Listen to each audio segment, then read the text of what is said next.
Good morning all students. Class third Hindi व्याकरण part number 3 शब्द तथा वाक्य। आज हम पढ़ेंगे शब्द तथा वाक्य के बारे में। शब्द है, यहाँ पे दे रखा है अपन को मोर। मोर किन से बनेगा? मैं से क्या निकल रहा है? ओ, और रै से ए निकल रहा है। तो ये जो वर्ण है इनसे क्या बनेगा? ये शब्द। ऐसे का, कै में से आ निकल रहा है और रै में से ए निकल रहा है, तो ये शब्द बनेगा कार। ऐसे ही को, कैसे ओ निकल रहा है, य से ए निकल रहा है और ल से ए, तो ये शब्द बना कोयल। ऐसे ही कै में ऊ निकल रहा है तो बना कु, आधा तय तो आधा रहेगा, फिर आगे तय में से आ निकल रहा है तो ये पूरा तय बन के इसके आ की मात्रा साथ जुड़ेगी तो ता बन गया, तो पूरा शब्द क्या बना? कुत्ता। ऊपर 4 चित्र हैं, सभी के अलग अलग नाम हैं। अभी जो नाम मैंने बताया ना सबके अलग अलग, ये देखो मोर, कार, कोयल, कुत्ता। प्रत्येक नाम 2 से अधिक वर्णों के योग से बने। 2 से अधिक वर्ण बने, जैसे ये यहाँ पे बन रहा है, ये बन रहा है, एक वर्ण नहीं है, बहुत सी 2 या 2 से अधिक वर्णों के योग से बना है। मोर शब्द 4 वर्णों से मिलकर बना है, कार शब्द 4 वर्णों से मिलकर बना है, और कोयल शब्द 6 वर्णों से मिलकर बना है, और कुत्ता शब्द 5 वर्णों से मिलकर बना है। देखना, 1 2 3 4 5 6, यानी कोयल के 6 वर्ण हो गए। ऐसे 1 2 3 4 5, कुत्ता शब्द कितने से बना? 5 से, तो ये इनके 5 वर्ण हो गए। इस प्रकार हम कह सकते हैं कि वर्णों के योग से शब्द बनता है, यानी वर्णों के योग से ही शब्द बनता है। आगे है शब्द के भेद। शब्द मुख्यतः 2 प्रकार के होते हैं, सार्थक शब्द और निरर्थक शब्द। सार्थक शब्द कौन से होते हैं? देखना, वर्णों से मिलकर बने वे शब्द जिनका कोई न कोई अर्थ प्रकट होता हो, सार्थक शब्द कहलाते हैं। यानी वे शब्द जिनका कोई न कोई अर्थ निकलता हो, वो क्या कहलाएंगे? सार्थक शब्द। जैसे देखना, खाना, किताब, घर, फल, दुकान आदि, इन शब्दों का कोई न कोई अर्थ है, ये सार्थक शब्द है। यानी जैसे खाना, अपन खाना खाते हैं, किताब जो अपन पढ़ते हैं, घर जो हम रहते हैं, फल जो हम बाजार से ला के खाते हैं, दुकान जो हम दुकान, ये शब्द क्या, कोई न कोई इनका अर्थ निकल रहा है, तो ये क्या हुए? सार्थक शब्द। दूसरा है निरर्थक शब्द। वर्णों से मिलकर बने वे शब्द जिनका कोई उपयुक्त अर्थ नहीं होता, निरर्थक शब्द कहलाते हैं। निरर्थक शब्द वे होते हैं, यानी वर्णों से मिलकर बने वे शब्द, बनते तो वर्णों से मिलकर हैं सब, लेकिन वे शब्द जिनका क्या कोई उपयुक्त अर्थ नहीं निकलता हो।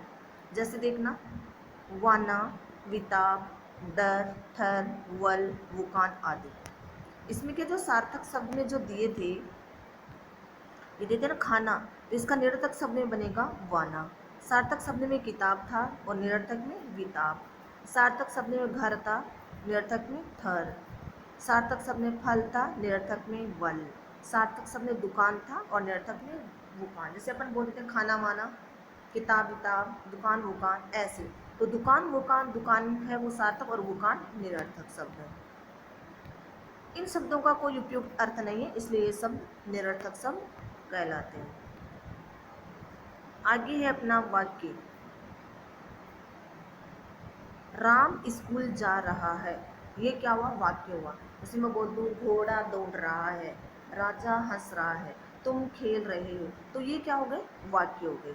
तो वाक्य कैसे बनता है? वाक्य बनता है शब्दों के योग से। जैसे राम क्या हुआ? शब्द। शब्द किन से बनता है? वर्णों से। 2 वर्णों से बने शब्द, और शब्दों के वर्णों से क्या बनेगा? वाक्य। तो ये शब्द हुआ राम। स्कूल भी क्या हुआ? शब्द। और जाना क्या हुआ? शब्द। रहा क्या हुआ? शब्द। और है क्या हुआ? शब्द। इन पांचों कुल कितने शब्द आइए? 5। देखना, राम हुआ एक शब्द, स्कूल दूसरा शब्द, जा तीसरा शब्द, रहा चौथा शब्द, और है पांचवा शब्द। तो कुल शब्द कितने हो गए? 5। इन शब्दों से क्या वाक्य बना? राम स्कूल जा रहा है। राम स्कूल जा रहा है। ऐसे आगे, गाय हरी घास खा रही है, ये तो हो गया वाक्य। इनके शब्द कितने? गाय हरी घास खा रही है, ये हो गए इनके शब्द। और कितने शब्द हुए? गाय 1 हो गया, हरी 2 हो गया, घास 3 हो गया, खा 4 हो गया, रही 5 हो गया, और है 6 हो गया, यानी टोटल कितने शब्द हैं? 6 शब्द। और वाक्य क्या बनेगा? गाय हरी घास खा रही है। ऊपर दिए गए चित्रों के नीचे कुछ शब्द समूह है। पहला 5 शब्दों का समूह है, दूसरा 6 शब्दों का समूह है। ये शब्द समूह ही वाक्य कहलाते हैं। जो मैंने आपको बताया था कि ये जो शब्द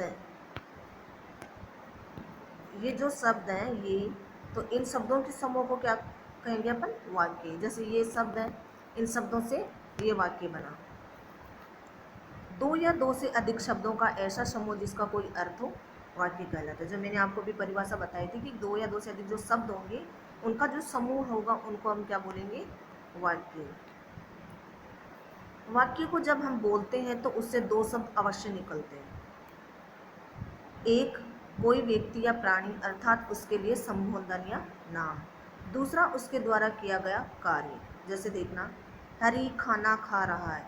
इस वाक्य में व्यक्ति का नाम क्या है? हरी। जैसे मैंने बोल दिया सुरेश खाना खा रहा है, तो इसमें व्यक्ति का नाम क्या हुआ? सुरेश। वैसे इसमें हरी खाना खा रहा है, तो इसमें व्यक्ति का नाम क्या हुआ? हरी। व्यक्ति द्वारा कार्य किया जा रहा। अब जो हरी वो क्या काम कर रहा है? खाने का। जैसे मैं कह रहा हूँ कि राम चल रहा है, तो राम तो क्या हो गया? व्यक्ति। और चलना उसका क्या हो गया? उसके द्वारा किया गया कार्य। तो खाना क्या हुआ? हरि द्वारा किया गया कार्य। ऐसे ही मोहन खेल रहा है। इस वाक्य में व्यक्ति का नाम क्या हुआ? मोहन। और व्यक्ति द्वारा किया गया कार्य खेलने का, यानी मोहन खेल रहा है। बंदर झूल रहा है। इस वाक्य में प्राणी का नाम है, क्या नाम है? बंदर। और प्राणी द्वारा किया गया कार्य, तो बंदर है वो क्या कर रहा है? झूलने का काम कर रहा है। ऊपर दिए गए तीनों वाक्यों में जैसे व्यक्ति या प्राणी, तो व्यक्ति कौन था? हरि। और कार्य क्या था उनका? खाना खा रहा है। मोहन क्या था? व्यक्ति, उसमें खेल रहा है, वो क्या था? उसका कार्य। बंदर क्या था? एक प्राणी, और वो क्या कार्य कर रहा था? झूल रहा है। इन्हें उद्देश्य कहते हैं और इन्हें विधेय कहते हैं। यानी ये जो है ना व्यक्ति और प्राणी, इनको तो हम कहेंगे उद्देश्य, और ये जो कार्य किए जा रहा है उनको हम क्या कहेंगे? विधेय। वाक्य के भेद, वाक्य 2 प्रकार के होते हैं, उद्देश्य और विधेय। पहला है उद्देश्य। वाक्य में जिसके बारे में कुछ कहा जाए वह उद्देश्य कहलाता है। यानी वाक्य में जिसके बारे में कुछ कहा जाए, जैसे मोहन चल रहा है, तो किसके बारे में कहा गया है? मोहन को। तुमको बोल जाए तो तुम शैतानी मत करो, तो किसको कहा जा रहा है? तुमको। तो वो क्या हुआ? उसका उद्देश्य। इसे व्यक्ति या प्राणी भी कहते हैं। पीछे दिए गए वाक्यों को देखें। जैसे राधा नाच रही है, यहाँ पे ये राधा क्या कर रही है? नाच रही है। इस वाक्य में राधा के विषय में कुछ बताया जा रहा है, यानी राधा के विषय की, राधा क्या कर रही है? नाच रही है। अतः राधा यहाँ क्या है? उद्देश्य है। यानी जो भी कोई, जिसके द्वारा कार्य जो किया जाएगा वो क्या होएगा? उद्देश्य। आगे विधेय, जो कार्य करेगा वो कौन होगा? उद्देश्य। और विधेय जिसके द्वारा किया जाएगा, विधेय। वाक्य के अंतर्गत उद्देश्य के बारे में जो कुछ कहा जाता है वह विधेय कहलाता है। पीछे दिए गए वाक्यों को देखिए, देखना। जैसे गोकुल अलीगढ़ जा रहा है, ये गोकुल है, बस में बैठ के कहाँ जा रहा है? अलीगढ़ जा रहा है। तो इस वाक्य में गोकुल क्या है? उद्देश्य। गोकुल क्या है? किसी का नाम है, व्यक्ति का, तो व्यक्ति का नाम क्या आएगा? उद्देश्य। और गोकुल उद्देश्य के विषय में बताया जा रहा है कि वह अलीगढ़ जा रहा है। कहाँ जा रहा है? अलीगढ़ जा रहा है। तो अतः यहाँ अलीगढ़ जा रहा है, वह क्या हुआ? विधेय हुआ। आया समझ में? आओ दोहराएं। वर्णों के योग से शब्द बनता है। जो मैंने आपको ऊपर समझाया था कि वर्णों के योग से क्या बनेगा? शब्द बनेगा। शब्द मुख्य रूप से 2 प्रकार के होते हैं, सार्थक और निरर्थक। जो मैंने आपको बताया था कि सार्थक शब्द जिनका कोई अर्थ निकलता हो, और निरर्थक शब्द जिनका कोई अर्थ नहीं निकलता हो। वर्णों से मिलकर बने हुए शब्द जिनका कोई अर्थ निकले सार्थक शब्द कहलाते हैं। वर्णों से मिलकर बने हुए शब्द जिनका कोई अर्थ नहीं निकलता वो निरर्थक शब्द कहलाते हैं। जो अभी आपको मैंने ऊपर भी समझाया था और यहाँ भी दोबारा बता रही हूँ। शब्दों से मिलकर वाक्य बनते हैं। अभी बताया था कि जैसे वो बताया था ना, गाय हरी घास खा रही है, तो गाय हरी घास खा रही है। ऐसे करके वो 6 शब्द बने थे। उन शब्दों से मिलकर क्या बन रहा था? वाक्य। शब्दों का सार्थक समूह ही क्या कहलाता है? वाक्य। वाक्य के 2 भेद होते हैं, उद्देश्य और विधेय। जो अभी मैंने बताया था कि उद्देश्य कौन होता है? व्यक्ति और प्राणी। और विधेय कौन होता है? जिसके द्वारा किया गया कार्य। वाक्य में जिसके बारे में कुछ कहा जाए, यानी जिसके बारे में कुछ कहा जाए वह उद्देश्य, तथा उद्देश्य के बारे में जो कुछ कहा जाए वह विधेय कहलाता है। जैसे बताया था ना कि राधा नाच रही है, तो राधा क्या हुआ? विधेय। और नाच रही है, नाचना क्या हुआ उसका? सॉरी, राधा नाच रही है तो राधा क्या हुआ? उसका उद्देश्य, और उसका विधेय क्या हुआ? नाचना। तो ये हुई आपके उद्देश्य और विधेय के बारे में।